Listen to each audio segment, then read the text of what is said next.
Really, the barriers are the most important part of this race. Obviously, you know, any 5K runner can go out and run a 3K meter race. But, you know, once you add these barriers, it takes a lot out of you, right. you know, during that latter half of that race. So it's really, really important, you know, that these athletes, both on the men and women's side, you know, in practice, they do run-throughs with their water jump. They do barrier practice. And looks like we're underway with the women's 3K steeple. Well, let's go through some of the biggest names here, Angie. Who do you look for as a potential favorite in this race? So Megan Dismaris from CCSU has the top time coming into this event. And Noah Brea from LIU, unfortunately, was supposed to be racing at NECs this weekend, but she had an early injury at the beginning of this season, who unfortunately is not able to be here. But yes, Megan Dismaris from CCSU has the top time with 11 flat. And then we have Giovanna Comerford from Wagner with an 11:15 PR. So right 15 seconds behind Megan. And we can see both of them in the front right now. And so here they'll come to their first barrier. So the first 200 meters or so, they don't have any barriers. But now they'll go over their first barrier. And as far as that technique, when you're going over those hurdles, most runners will just hop right on over them. Some do a quick little tap on them, though, is what I hear. Yes, yeah. So for the barriers, some will do a little tap with one of their feet. That actually kind of wastes a little bit of time. So with this water jump, as we'll see coming up soon, you will kind of push yourself off with one foot on the water jump. And really, the idea with the water jump is you want to land with your 2 feet separated. If you land with them both flat or, you know, together, it's a lot more difficult to keep that momentum going. But it's very, very important for any of the barriers that they go through is to really keep that momentum. Try not to stutter step because that can waste a lot of time during this race. And as we can see them coming up to that first water jump. And it looks like Giovanna Comerford from Wagner will take that first water jump. And very, very well for both of those top runners up front. And, Angie, you've run through those water jumps. What effect does the water have on you as a runner, on your shoes, on the comfort, the discomfort, or the comfort level? Yeah, spikes are very important for this race because you want a spike that drains the water well. A lot of athletes will be racing in the Nike Dragonfly, and I believe our 2 runners up front are racing in those Nike Dragonflies. They'll have a little hole in the back that can kind of drain out that water nicely. But other than that, the water isn't too bad. I know a lot of people will say, oh, I'm sure the water's so nice on a hot day. It's really no different. You know, we're still out there on a hot track. The weather is beautiful today. I think, you know, we'll get up into the 70s, but it's still a beautiful day for, you know, the Northeast Conference Track and Field Championship. Yeah, I mean, as far as if it was weather to, I don't know, go out for a walk or a bike ride, it might be nice weather. But running 10K or 5K on a track today might be a little much. 75 at the start of race time here. It's going to get up to 77 by 2 p.m. So it is a little warm. It'll be a little warm for our 5K runners later on in the day. But as long as they're staying hydrated, I think it'll go well. And out front, we have Megan Dismaris and Giovanna Comerford, both of our favorites of this race who have already separated themselves from the field. And they look great going into these barriers as well. Comerford's PR time and 11:15.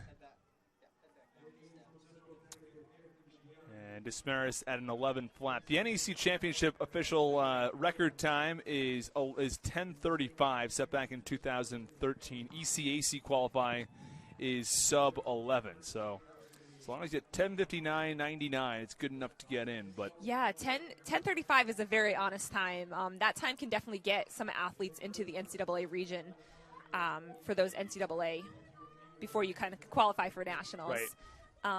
But I don't think we'll see 10:35 today, but we'll see. We may see some opportunities on the men's side of the steeple to possibly set NEC. You know, the top seed time in the men's side from Dominic Palermo at an 8:58. The NEC championship time of a 9:08. So he has a shot to do something. We'll have to see if he can actually follow through with it. Doing it, you know, in another event is different than doing it at the championship level. Yeah, I'm really, really excited for the men's race. Obviously, after talking with Coach Stassi, Dom Palermo is going for the record. So we should be in a good race for that one. Back here to the women's side, it's still the top 2 runners up front. We talked about Dismaris already and Comerford. Dismaris from Central Connecticut, Comerford from Wagner. And speaking of those two schools. We have Wagner, who is first on the men's side, and it's right now they're in 7th on the women's side, but they've got a lot of runners who could really make up some points. Yeah, if Wagner takes this number 1 spot, that's 10 points. That'll move them up to 5th place with CCSU.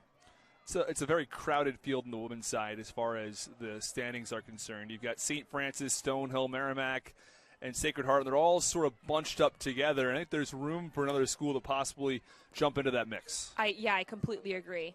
It looks like Giovanna Comerford from Wagner is taking these barriers, a step or two in front of Megan Desmarais, but she is making ground on these, on these flat stretches. Yeah, it is a very, very slightly. They're running side by side. Is it a disadvantage for someone like Desmarais to be running on that outside right now of Comerford? Yeah, she's running a little bit of extra distance, being on that outside. So it's tough a little bit too, because you want to be allowing, Comerford to block the wind and kind of control the pace, but you also want to be able to have the best shot at going over the barrier. You don't want anything to kind of get in your way of that barrier. So I think that's why Megan is kind of going to that outside of lane 1. It is Kelly Parker who is behind them in 3rd place, and she's not far back. I mean, it might be a little much for her to try to make a move here, but as the two of them are really distancing themselves from the rest of the pack, though. Yeah, and we do see Megan Desmarais from CCSU, who is going a little bit farther ahead of Comerford, but they keep finding their way back to each other once they get out of that water jump. And we see Comerford, who's just, tucking in right behind Desmarais. We'll probably see her move out just a little bit right here just to go over the barrier, but I do think that Desmarais looks a little bit more comfortable going over these barriers. And a really good way to tell that is, as they go through these barriers, it's important to attack the barrier. Desmarais we don't see her doing a stutter step. I briefly saw it from Wagner, see a little bit there. But it's very important to just kind of go through those barriers without messing up your stride.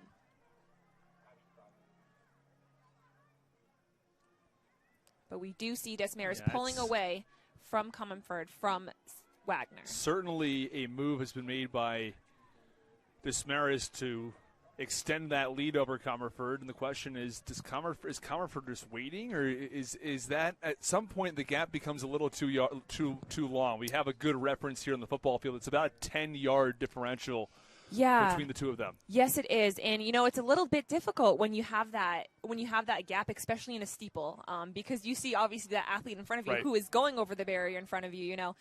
So I do think if Comerford wants to keep Desmarais in range, she's definitely got to attack this water jump well and kind of work her way back up soon.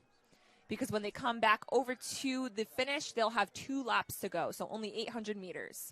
As far as seed times coming in, Desmarais is 15 seconds faster than Comerford, which maybe just from the looks of it isn't that much, but it's a solid 50-plus yards at least. Exactly that, yep. So it's tough to and that's sort of where that lead is getting to. It's now 25 yards. On the far side, we said it was 10 yards. This lead continues to extend from Desmarais. Yeah, and the way she's attacking these barriers, she's comfortable right now. She's not stutter stepping, and she looks very, very relaxed. Yeah, this lead is impressive right now.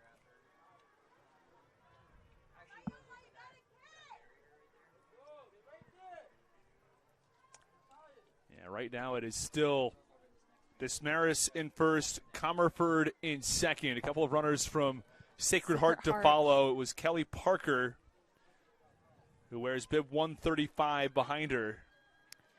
And, CCSU can score a lot of points in this. They do have Allie Cloffer, who is also, looks like she is in 4th or 5th right now. And then it looks like our last CCSU athlete, Maggie Lachavo, is in 7th or 8th place. So they can definitely score a lot of points in this event today. Yeah, definitely an opportunity to continue to rise up the standings right now that are very, very competitive on the women's side. The men's side, I think there are opportunities for maybe a team like Central Connecticut or St. Francis to possibly make a move, but Wagner's lead right now is 25 points. And they're going to continue to grow on that Right. lead, especially with, as we talked about yesterday, they're such a well-rounded team that, a lot of the times during that indoor season, you see teams that are very distance heavy or very sprint heavy. Wagner's heavy all across the board. And we'll talk a little bit more about Wagner's dominance when we get to the men's race, but in our conversation with Coach Stassi, he really referenced the strength of the program from top to bottom. On the women's side right now, just to give you an idea of where some things stand, Central Connecticut is at 23 points. There has been a massive boost since the last time we spoke about the standings. St. Francis was at 57 points. They're now at 73 points. So that lead now 20 points over Sacred Heart, 23 points over Stonehill. Central Connecticut's at 33. So there's some teams that need to do some work and need to do that work quickly if they're going to get back into it. Definitely. And here we see Desmarais. She is making her way to her final water jump shortly. And it looks like if all goes well in this last water jump, Desmarais will take our title for steeplechase. But obviously, we got to get her through that last water jump because anything can happen in a steeplechase race. It's about a 40-yard lead now over second place Giovanna Comerford, who's run a respectable race in her own right, but they're running side by side for so long. And Desmarais is all clear out of that water jump, so she really needs to get through this last barrier, and she will be our 2023 NEC 3K steeple champion. As far as our time right now, her seed time came in at 11 minutes. She's going to be a little shy of that. But this is all she needed today. But she takes home the victory. She will take home the victory. This is so well-deserved for her. She's really invested in the steeplechase this season. Coming into this weekend, she was feeling a little bit of, just her, she, had a little back thing. Right. So she really put it out there for the team today. And that's 10 points for CCSU, which is going to be very big. It's 10 points for CCSU. Wagner will pick up 8 as Comerford finishes in second place. About 10 to 15 seconds behind. And that's Keegan Pepin from Sacred Heart who finishes in third with 11:40. And it looks like it's going to be Kelly Parker who is going to come in fourth place for Sacred Heart.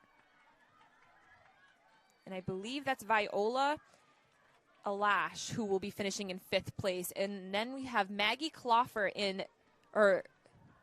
Allie Cloffer and Maggie Lachavo from CCSU who will be finishing up now. It is to go through it. Desmarais first, Comerford second, Pepin third, Parker fourth, Alish is in fifth place. And Klopfer at a 12:16. Madison Coate at a 12:21. Maggie Lashivo at a 12:23, and Grace Miller at a 12:33. Yep, and CCSU picks up 14 points for that race.